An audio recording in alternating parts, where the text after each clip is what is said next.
আসসালামু আলাইকুম বন্ধুরা, আপনারা কেন দেশি কবুতরের খামার করবেন না? দেখেন আল্লাহর রহমতে কত সুন্দরভাবে আমার দেশি কবুতরগুলো হচ্ছে ভাই। আমার এখানে প্রতিনিয়ত প্রতি হাড়ে হাড়েই আমরা কবুতরের বাচ্চা বিক্রি করি। আপনাদের দোয়ায় আল্লাহর রহমতে সুন্দর হচ্ছে।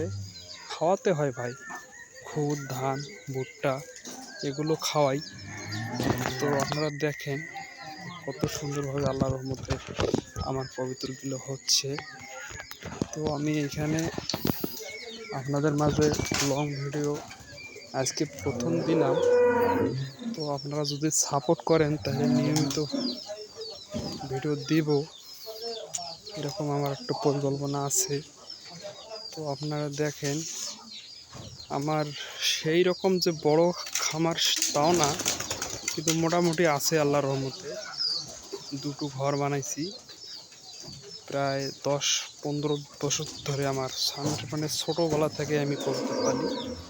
দেশি কবুতর পালার উদ্দেশ্য হলো ভাই যে দেশি কবুতরের রোগ বালাই নাই, আল্লাহর রহমতে সুন্দরভাবে হয়, সেজন্য আর কি। তো আপনারা দেখেন হচ্ছে, আল্লাহর রহমতে হচ্ছে।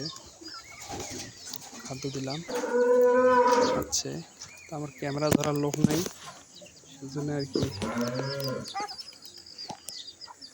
তো ভাই আপনারা দোয়া করবেন।